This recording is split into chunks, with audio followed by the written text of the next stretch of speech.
Well, good evening, everyone. Good to see you all. So earlier this year in South Africa, I had an opportunity to set out the administration's strategy for Africa. And at its core, it really can be distilled to a single word, and that word is partnership. The reality is that the United States and African nations cannot deliver on any of the fundamental aspirations of our people. We can't solve any of the big challenges that we face if we don't work together. So our approach is about what America can do with African nations and people, not for them. And that's what this summit, the U.S. African Leaders Summit, has really been all about. We took full advantage of having so many leaders from African governments, businesses, civil society here in Washington to strengthen these partnerships, as was demonstrated, I think, by the robust engagement from President Biden, Vice President Harris, and a large number of our cabinet secretaries throughout the course of the week. And as you've heard, we're putting considerable new resources toward advancing our shared priorities, $55 billion over the next 3 years alone. So let me just take a minute to sum up and highlight a few of those key areas that have come out of the summit. But let me start by saying the bottom line is this. We made significant, tangible progress across every one of our priorities this week, building on the momentum that we've generated over the past 2 years. We committed to ensuring African countries have a prominent seat at the table, wherever consequential decisions are being made, consequential issues discussed. We delivered on that. At the United Nations General Assembly in September, you heard President Biden express support for adding a permanent member from Africa to the UN Security Council. And this week, the President announced support for the African Union to join the G20 as a permanent member. In our strategy, we also committed to expanding broad-based economic opportunity in Africa, in part by mobilizing the unmatched power of the American private sector. If you go back to 2021, our government has helped close more than 800 two-way trade and investment deals across 47 African countries, worth $18 billion. During the summit just this week, President Biden announced more than $15 billion in new deals.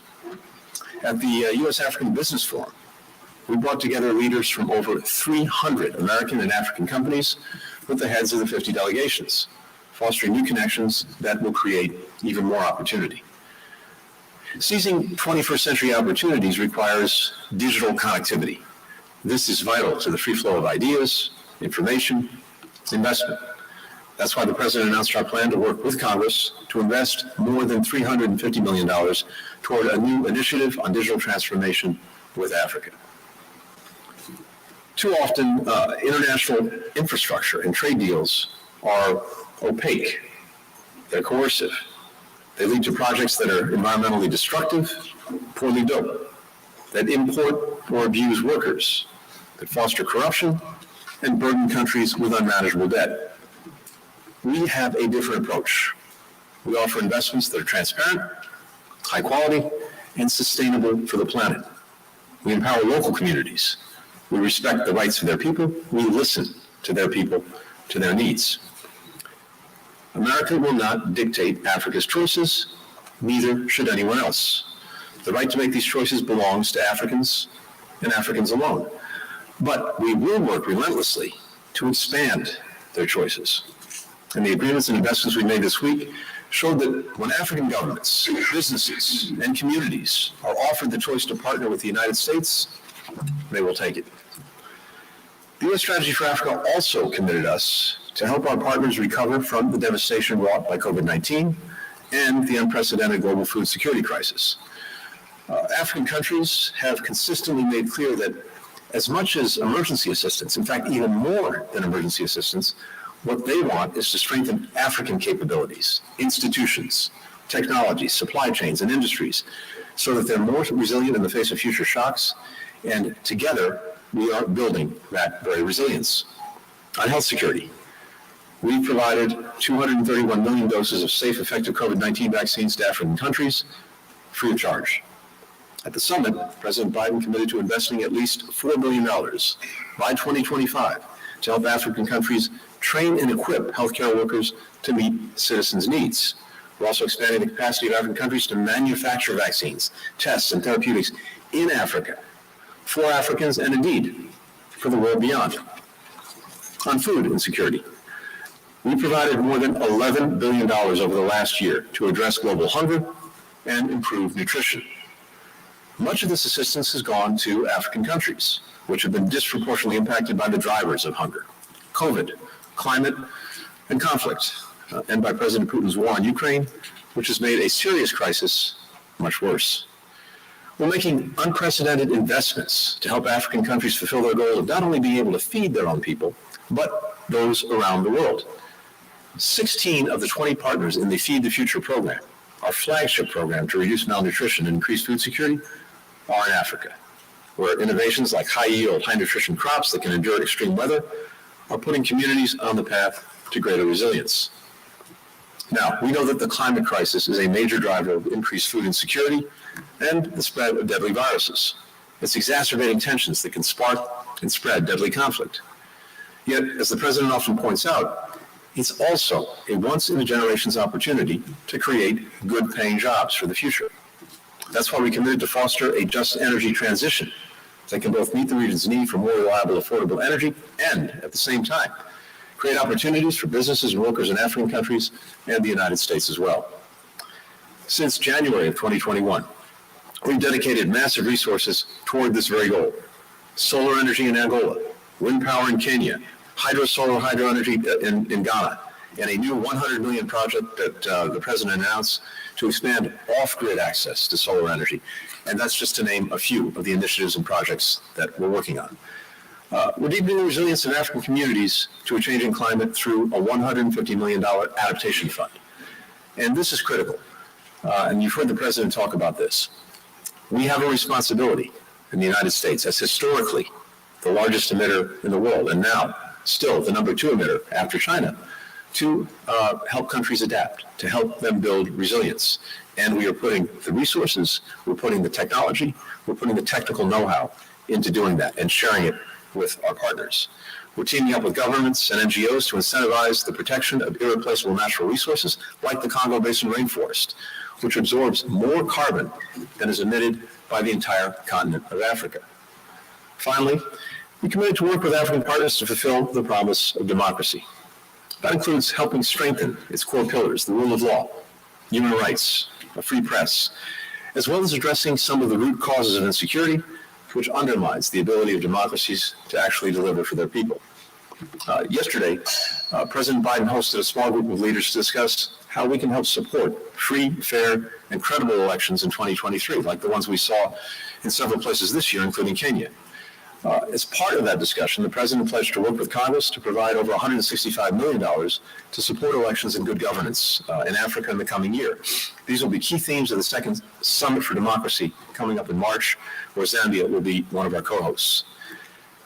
Where there are crises and conflicts, we are supporting the African leaders, the regional institutions, and citizens who are stepping up to find diplomatic solutions. That's what we demonstrated over the last year through our diplomatic engagement in places like Chad, Ethiopia, Sudan, and Eastern DRC. We know African countries face real security concerns, including terrorism and transnational organized crime. The message we sent this week is that African nations can continue to count on the United States as a partner in building more effective and accountable security forces. So if you're keeping score, and I couldn't cover everything, there are a lot of commitments there. And we know that commitments are only as good as our ability to deliver on them.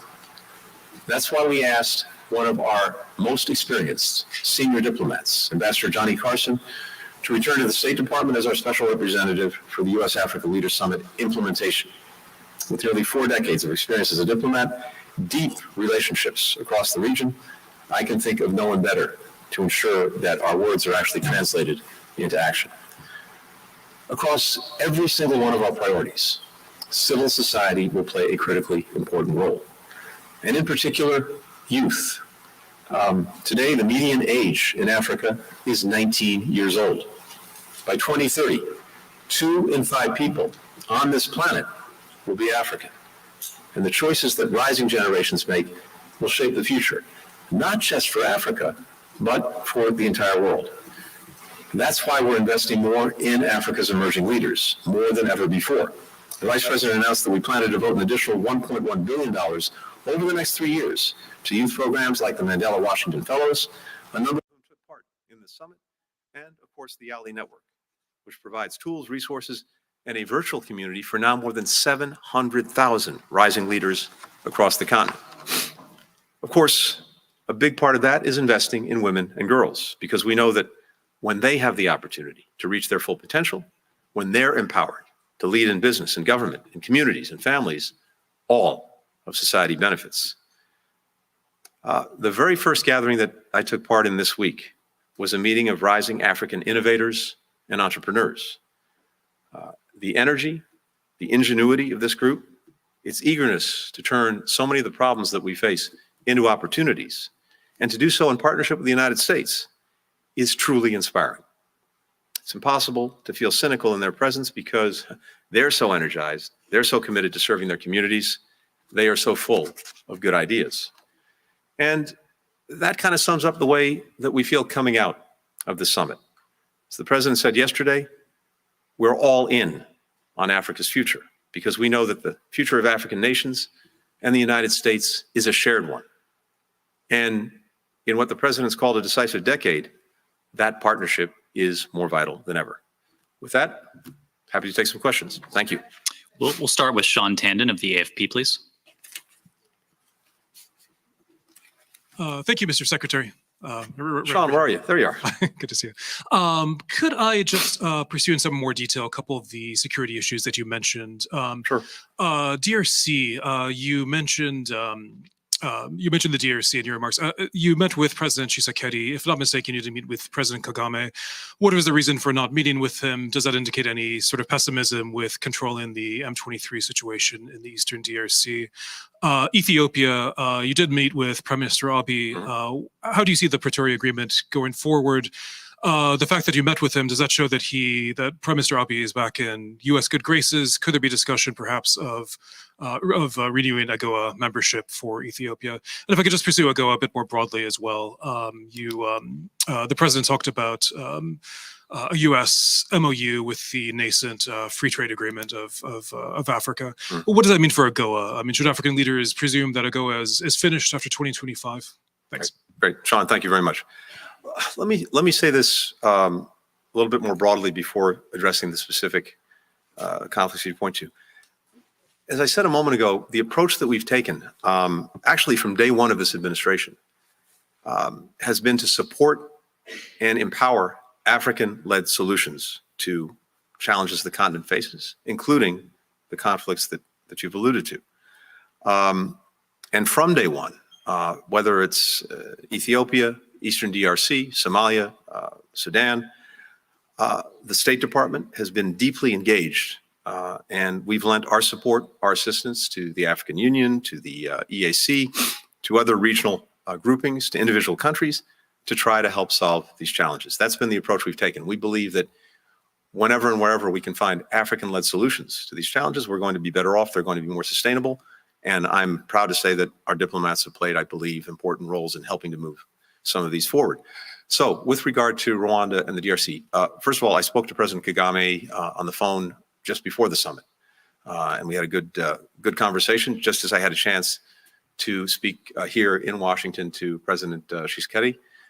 And I can say this, there is a two-track approach and these tracks are pretty much joined, the Nairobi process and then the efforts that Angola is leading that led to an agreement in Rwanda, where all sides made commitments to, in effect, pull back and de-escalate the situation. That's an important agreement.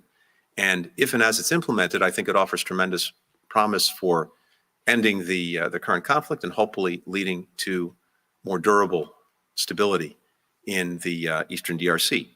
Now, a big part of that is M23 genuinely pulling back. And there we are looking to Rwanda to use its influence with M23 to encourage that and to move that forward. At the same time, any militarized non-governmental group needs to stand down. And that includes groups like the FDLR and we're looking for all sides to use their influence to ensure that that happens. Rwandan forces need to pull back. So the challenge now is implementation of what was actually agreed, and that's what we're working on with the leaders in question, but also critically with those who are playing a leading role in trying to reduce tensions and resolve conflict, notably Kenya, Angola, the EAC, et cetera. So I have some hope that we now have an agreement and a process that can lead to that result. That's what we're working on, and we'll continue to engage directly with the president of the DRC, the president of Rwanda, and with all of the others in the region who are leading this effort. With regard to Ethiopia, there too, we have a very important cessation of hostilities agreement that has led over the last few weeks to a significant reduction in violence in Tigray. The start of humanitarian assistance getting in significant quantities, the beginning of the restoration of services, and we hope as well the need to verify with international monitors that human rights abuses are no longer taking place. Implementation of this agreement, just as with the Luanda agreement, is the critical piece. Agreement's there. We need to make sure it's implemented, and that ideally the implementation is done as quickly and as effectively as possible. Another critical component of this agreement is for Eritrean forces to withdraw from Tigray. And we're looking to that, and I've had discussions with a number of the leaders who are here about the need to see that happen. So in both of these cases, I think we have now positive foundations to try to reduce tensions, resolve conflicts, create a stronger foundation for durable peace. But these things are fragile. They demand constant engagement, constant effort. And part of what we did here in Washington this week with the relevant actors was to work on the roadmap ahead for implementing these agreements. So there'll be a lot of follow-up in the days to come. With regard to AGOA, it's produced, I think, tremendously positive results in the time that it's been in force. And we are discussing now with all of the different stakeholders, the partner countries, the private sector, our Congress, and listening to them, learning from them about how AGOA can be as effective as possible, and having these conversations as we look to see where we take it once it expires, as you said, in 2025. As to countries and their participation in AGOA, the law has clear criteria, and we simply apply the facts in any given case to the law. Anthony Osei Brown, Bloomberg Africa. Hi, my name is Antonio Osei Brown from Bloomberg Africa.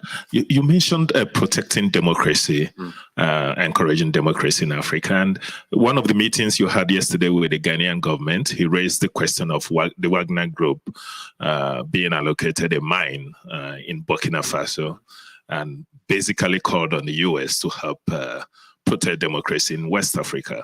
And I'm wondering, what assurances are you giving to the Ghanaian government and to your allies in the region that you protect them from destabilization from the activities of the Wagner Group or mercenaries in the region? Yeah.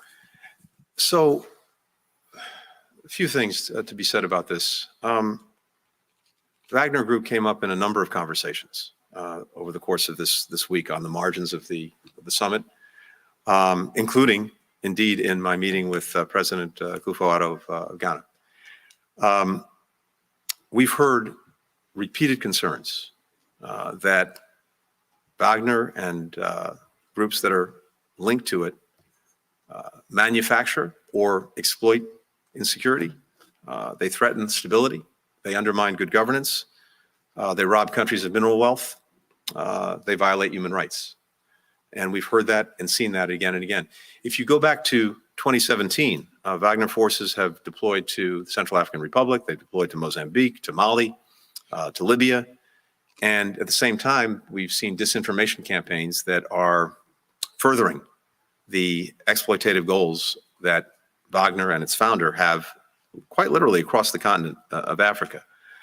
There are United Nations investigations that detail the targeting of minority groups, the killing of civilians in Central African Republic, in Libya and Mali by Wagner forces. I had called out Wagner recently in a report that we put out on international religious freedom for its activities in the Central African Republic. These investigations have documented human rights abuses. They've documented recruitment and use of child soldiers. And they've also documented the exploitation of resources that Wagner engages in. And we've also seen Wagner interfere with UN peacekeeping operations, endangering peacekeepers, endangering United Nations personnel. It's a long litany of bad things. And then the bottom line ultimately is this. Wherever we've seen Wagner deploy, countries find themselves weaker, poorer, more insecure, and less independent. That's the common denominator. That's the common story across the board, which is why it's so important that we work together with partners in Africa to make them resilient to something like the Wagner Group. We have something called the Global Fragility Act that is now being implemented in an effort to address, in a very comprehensive way, problems of instability so that there's not a vacuum that something like Wagner comes in and tries to fill. We're using all of the relevant tools that we have to counter its influence, everything from sanctions to exposure, some of which I've just done, bolstering state capacity, bolstering regional capacity, bolstering international cooperation. All of these things are necessary. And the bottom line is this. What I heard in conversations this week, as I've heard in the past, is our partners in Africa tell us that they do not want their resources exploited. They don't want the human rights of their people abused. They don't want their governance undermined. And ultimately, as a result, they really don't want Wagner. Shannon Crawford, ABC News.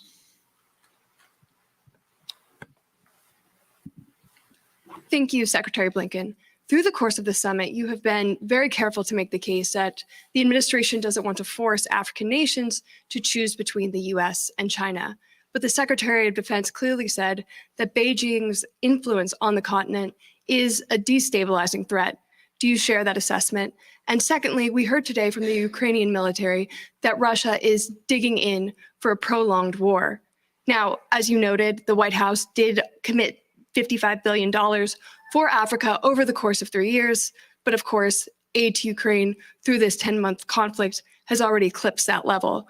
Are you confident that the U.S. can maintain support for Ukraine among members of the Global South through a drawn-out fight, levels of support that have already been described as tepid at best by some? Right. Thank you.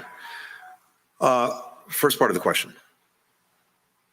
This summit is about one thing, Africa and the relationship between the United States and Africa. It's about one region and only one region, Africa. It's not about any other region. It's not about any other country. And I think you heard that across the board this week. And I recognize people may want to turn it into something else, but sometimes the thing is just what it is. And this is the U.S. Africa Leaders Summit. And fundamentally, it's about what we are affirmatively able to bring to the table, some of which I described. The partnerships, the investments that are based on shared interests and shared values. And again, done in a way that's transparent, that's high quality, that's sustainable. And with a focus on empowering local communities, respecting their needs, their decisions, their rights. That is what we've been talking about for the last 3 days. And in doing that, we're actually creating more opportunity for Africans, more opportunity for Americans. New, good-paying jobs, particularly in the green economy, infrastructure that actually connects countries and peoples, which is maybe one of the biggest needs in Africa, because to realize the extraordinary potential, that connectivity is the one missing piece. We're working on that. A more educated, dynamic workforce, more effective approaches to shared challenges, particularly food insecurity, climate. In short, what we're seeking to do is to try to help deliver on what what people need. That's what this is about. And it's a fundamental challenge. Can we effectively deliver? That's the challenge for all of our countries. That's what all of these leaders were talking about this week. And our answer to that question is, yes, we want to work affirmatively with you. And the answer is yes, we can deliver if we do it together. Now, if other countries have the ability and the will to do the same thing, that's great. There's more than enough need to go around. But from our perspective, to the extent that anyone else is engaged, we just want to make sure it's a race to the top, not a race to the bottom. We want to make sure that when we're seeing investments in Africa, they're done to the highest standards. They're not piling debt on countries. They're not abusing workers or importing workers from outside. They respect the environment. They don't bring corruption with them. If that's the case, if we have these affirmative partnerships and investments, then it's great for everyone to be involved. And ultimately, as I said, this is about choices that Africans will make. And our purpose is simply to make sure that they have a good choice. That's what this is about. With regard to Ukraine, let me just say two things. First, I had an opportunity over the last week to spend some time on Capitol Hill, first with the Senate last week, the House actually this morning, before we came to the summit, with the Secretary of Defense, the Director of National Intelligence, Chairman of the Joint Chiefs, colleagues from the Treasury Department, USAID, and others. And what I heard there was continued strong bipartisan support for the efforts we're making to help Ukraine defend itself, to sustain pressure on Russia, to end its aggression, as well as to continue to strengthen our own defensive alliance, NATO. With regard to the Global South, it's very powerful because you hear countries that were here in Washington this week, Ghana, Kenya, so many others that have been the victims of imperialism in the past and who see that now happening to Ukraine by Russia. And it cuts to the core for them.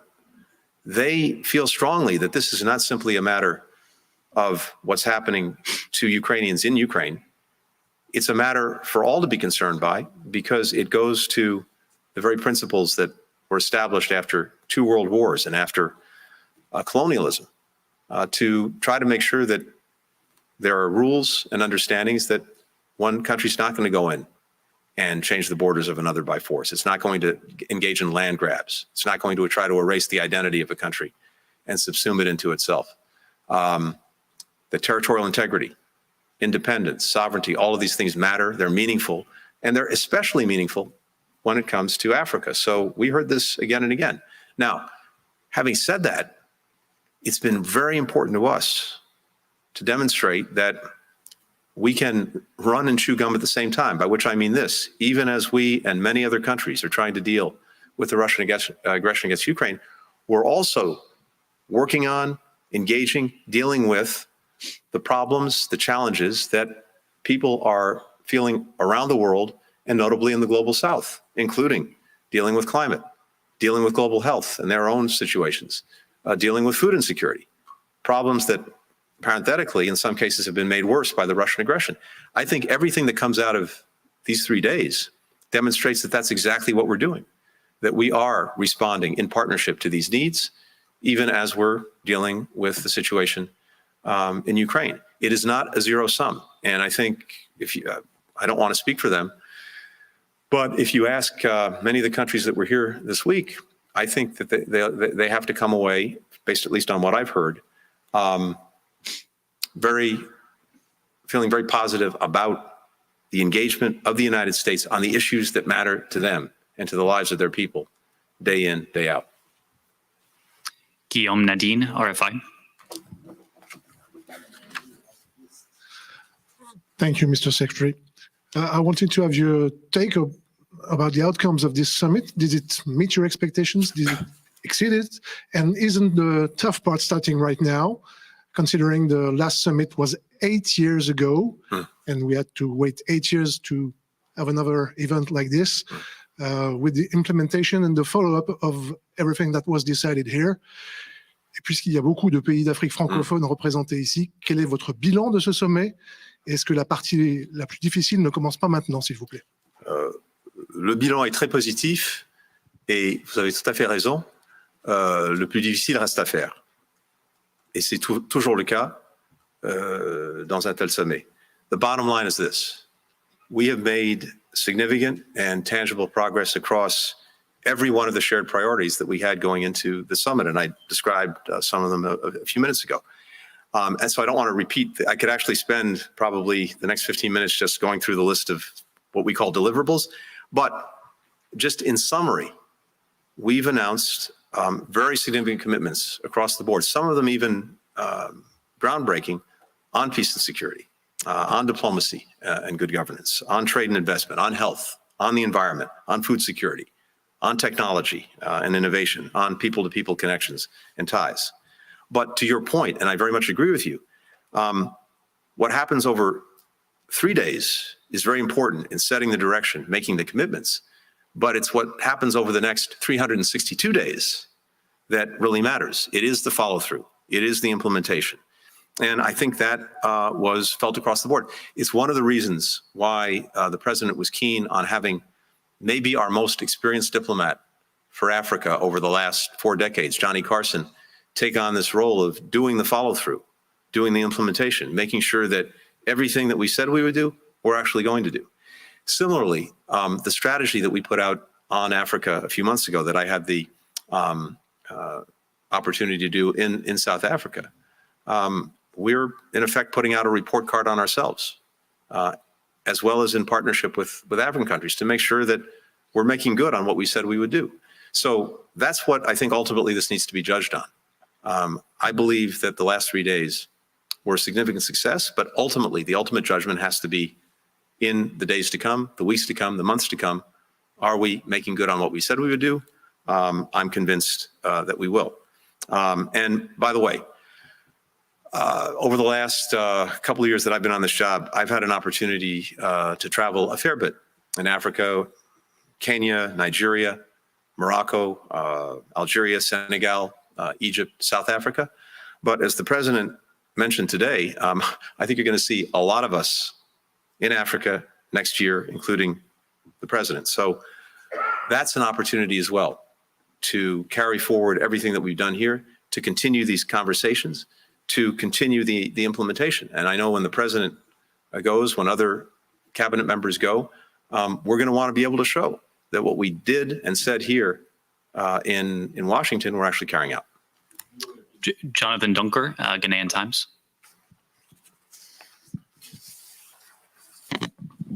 My question has to do with debt forgiveness. Huge investment deals and commitments have been announced over the last 3 days. However, many African countries are saddled with debt. Ghana, for instance, is currently undertaking a debt exchange program as part of the IMF support it's seeking. Is the Western world willing to forgive the debt owed by African countries? And how would you help the countries to prevent similar situations in the future? Yeah, thank you. So this is a subject, a theme that we've heard loudly and clearly here. It's not new in the sense that this has been part of the conversation for some time. And there is no doubt that the rise of unsustainable debt burdens, especially in Africa, is a tremendous challenge. And it's one that we're committed to addressing. When you look at the debt crises that we've seen, they're devastating from a humanitarian standpoint, and they can be debilitating when it comes to effective economic development and inclusive growth. So there are a number of things that we talked about and that we clearly need to move forward. One is we need all creditors, both countries and the private sector, to work together with us to support debtor countries. It can't simply be the United States. And we've attempted to address this, for example, through the G20, through the Paris Club, as I think you know. We've also led debt reduction efforts through the something called the Heavily Indebted Poor Countries Initiative. That has provided to date about $75 billion in debt service relief to dozens of countries, I think nearly 40 countries, going back to 1996. Of those 40 or so countries, I think more than 30 are African countries. So there's a real focus on this. There's a G20 initiative that suspended more than $12.9 billion worth of debt service payments owed by 48 countries. This was between May of 2020 and December of last year. So these are some of the things that we've actually been doing and working on. But I think it's also fair to say more needs to be done to prevent debt crises from emerging in the first place. That's a big part of the challenge. And one of the things that we're especially concerned about is the growth of untransparent debt, including off-balance sheet debt and debt that's hidden by non-disclosure agreements. So a company or a country may come in, lend the money, and part of the agreement is you can't reveal the terms. And that means, among other things, that when other countries are negotiating for loans, they don't know what the terms are. The people don't know what the terms are, and countries wind up being saddled with debt that they can't possibly repay. So that transparency that we bring to everything we do, we need to see that spread around in the way that these loans are made. And not only does this actually increase the risk of a debt crisis, but it also can prolong the duration and create barriers to actually resolving these debt burdens. So bottom line is this: we need both the creditors, again, countries, private sector, as well as the debtors to do their part to support greater fiscal and debt transparency and try to remove the barriers that exist to that transparency. Unfortunately, we're out of time. Thank you, Mr. Thank you, everyone. Secretary. Thank you, everyone, for Appreciate it. joining. Thank you.